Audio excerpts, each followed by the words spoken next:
This is Facepalm America. I'm Beowulf Rockland.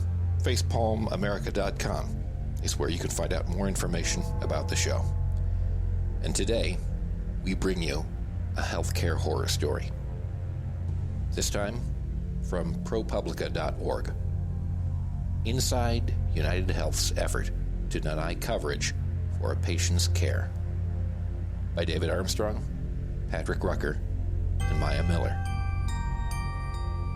In May 2021, a nurse at UnitedHealthcare called a colleague to share some welcome news about a problem the two had been grappling with for weeks. United provided the health insurance plan for students at Penn State University. It was a large and potentially lucrative account. Lots of young, healthy students paying premiums in, not too many huge medical reimbursements going out. But one student was costing United a lot of money.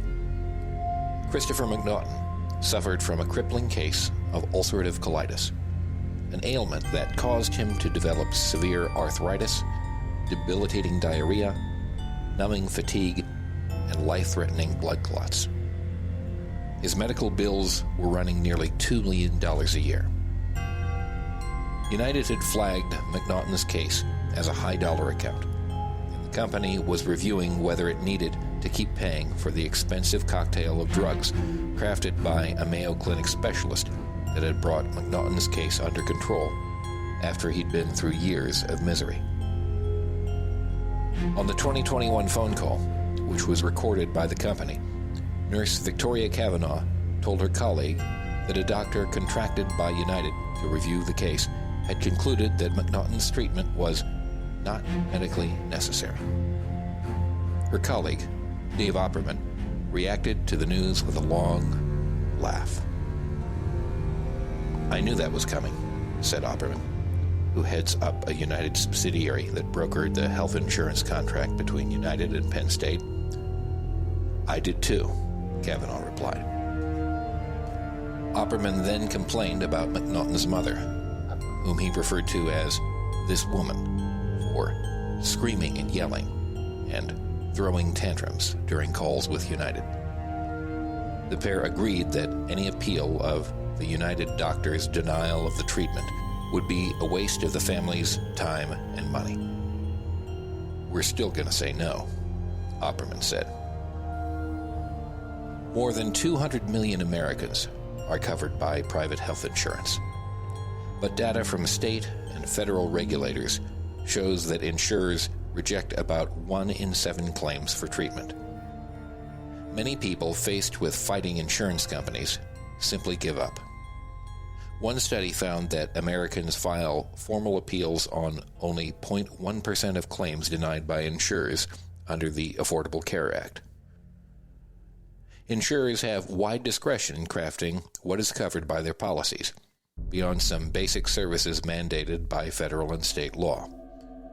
They often deny claims for services that they deem not medically necessary. When United refused to pay for McNaughton's treatment for that reason, his family did something unusual. They fought back with a lawsuit, which uncovered a trove of materials, including internal emails and tape-recorded exchanges among company employees. Those records offer an extraordinary behind-the-scenes look at how one of America's leading healthcare insurers relentlessly fought to reduce spending on care, even as its profits rose to record levels. As United reviewed McNaughton's treatment, he and his family were often in the dark about what was happening or their rights. Meanwhile, United employees misrepresented critical findings and ignored warnings from doctors about the risks of altering McNaughton's drug plan. At one point, court records show United inaccurately reported to Penn State and the family that McNaughton's doctor had agreed to lower the doses of his medication. Another time, a doctor paid by United concluded that denying payments for McNaughton's treatment could put his health at risk, but the company buried his report and did not consider its findings. The insurer did, however, consider a report submitted by a company doctor who rubber-stamped the recommendation of a United nurse to reject paying for the treatment. United declined to answer specific questions about the case, even after McNaughton signed a release provided by the insurer to allow it to discuss details of his interactions with the company. United noted that it ultimately paid for all of McNaughton's treatments. In a written response, United spokesperson Maria Gordon-Scheidlow wrote that the company's guiding concern was McNaughton's well-being. Mr. McNaughton's treatment involves medication dosages that far exceed FDA guidelines, the FDA statement said. In cases like this, we review treatment plans based on current clinical guidelines to help ensure patient safety. But the records show that United had another equally urgent goal in dealing with McNaughton. In emails, officials calculated what McNaughton was costing them to keep his crippling disease at bay, and how much they would save if they forced him to undergo a cheaper treatment that had already failed him. As the family pressed the company to back down, first through Penn State and then through a lawsuit, the United officials handling the case bristled. "This is just unbelievable," Kavanaugh said of McNaughton's family in one call to discuss his case. "They're just really pushing the envelope, and I'm surprised, like I don't even know what to say." Now 31, McNaughton grew up in State College, Pennsylvania, just blocks from the Penn State campus. Both of his parents are faculty members at the university. In the winter of 2014, McNaughton was halfway through his junior year at Bard College in New York. At 6 feet 4 inches tall, he was guard on the basketball team and had started most of the team's games since the start of his sophomore year. He was majoring in psychology. When McNaughton returned to school after the winter holiday break, he started to experience frequent bouts of bloody diarrhea. After just a few days on campus, he went home to State College, where doctors diagnosed him with a severe case of ulcerative colitis, a chronic inflammatory bowel disease that causes swelling and ulcers in the digestive tract. Ulcerative colitis has no cure, and ongoing treatment is needed to alleviate symptoms and prevent serious health complications. The majority of cases produce mild to moderate symptoms. McNaughton's case was severe. Treatments for ulcerative colitis include steroids and special drugs known as biologics that work to reduce inflammation in the large intestine. McNaughton, however, failed to get meaningful relief from the drugs his doctors initially prescribed. He was experiencing bloody diarrhea up to 20 times a day, with such severe stomach pain that he spent much of his day curled up on a couch. He had little appetite and lost 50 pounds. Severe anemia left him fatigued. He suffered from other conditions related to his colitis, including crippling arthritis. He was hospitalized several times to treat dangerous blood clots. For 2 years, in an effort to help alleviate his symptoms, he ate the same meals every day: Rice Chex cereal and scrambled eggs for breakfast, a cup of white rice with plain chicken breast for lunch, and a similar meal for dinner, occasionally swapping in tilapia. His hometown doctors referred him to a specialist at the University of Pittsburgh, who tried unsuccessfully to bring his disease under control. That doctor ended up referring McNaughton to Dr. Edward Loftus Jr. at the Mayo Clinic in Minnesota, which has been ranked as the best gastroenterology hospital in the country every year since 1990 by U.S. News & World Report. For his first visit with Loftus in May 2015, McNaughton and his mother, Janice Light, charted hospitals along the 900-mile drive from Pennsylvania to Minnesota in case they needed medical help along the way. Mornings were the hardest. McNaughton often spent several hours in the bathroom at the start of the day. To prepare for his meeting with Loftus, he set his alarm for 3:30 a.m. so he could be ready for the 7:30 a.m. appointment. Even with that preparation, he had to stop twice to use a bathroom on the 5-minute walk from the hotel to the clinic. When they met, Loftus looked at McNaughton and told him that he appeared incapacitated. It was, he told the student, as if McNaughton were chained to the bathroom with no outside life. He had not been able to return to school and spent most days indoors, managing his symptoms as best he could. McNaughton had tried a number of medications by this point, none of which worked. This pattern would repeat itself during the first couple of years that Loftus treated him. In addition to trying to find a treatment that would bring McNaughton's colitis into remission, Loftus wanted to wean him off the steroid prednisone, which he had been taking since his initial diagnosis in 2014.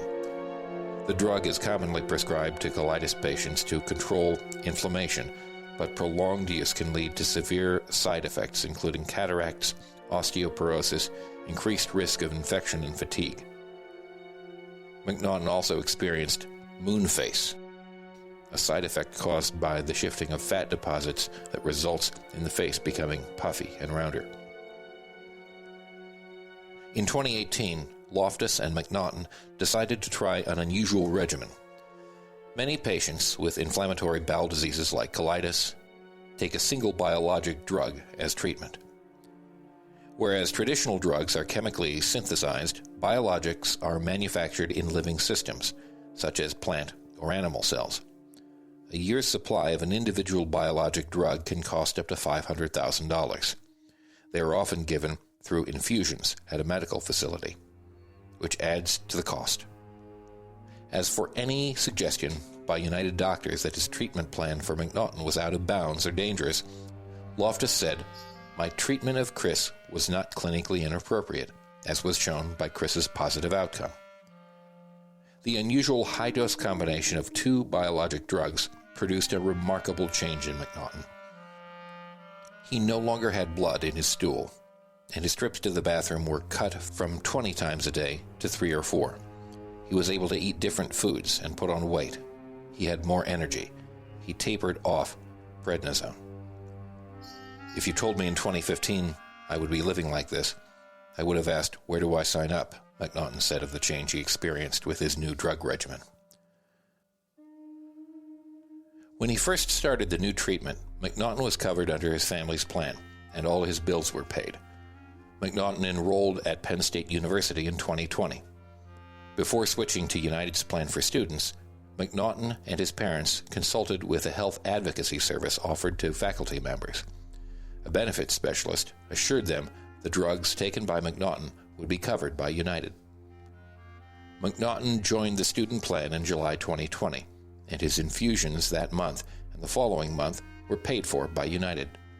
In September, the insurer indicated payment on his claims was pending, something it did for his other claims that came in during the rest of the year.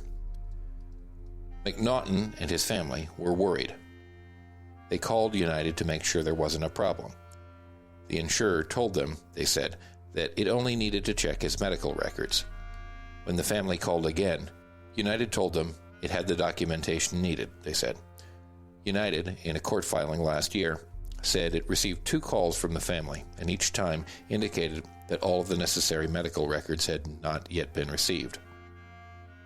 In January 2021, McNaughton received a new explanation of benefits for the prior months. All of the claims for his care, beginning in September, were no longer pending. They were stamped denied. The total outstanding bill for his treatment was $807,086.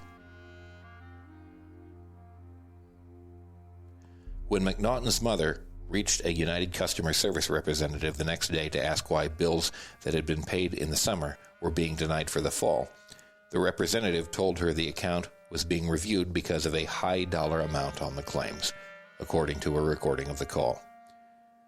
With United refusing to pay, the family was terrified of being stuck with medical bills that would bankrupt them and deprive McNaughton of treatment that they considered miraculous. They turned to Penn State for help. Light and McNaughton's father, David, hoped their position as faculty members would make the school more willing to intervene on their behalf. After more than 30 years on faculty, my husband and I know that this is not how Penn State would want its students to be treated, Light wrote to a school official in February 2021. The family appealed to school administrators. Because the effectiveness of biologics wanes in some patients if doses are skipped, McNaughton and his parents were worried about even a delay in treatment. His doctor wrote that if he missed scheduled infusions of the drugs, there was a high likelihood they would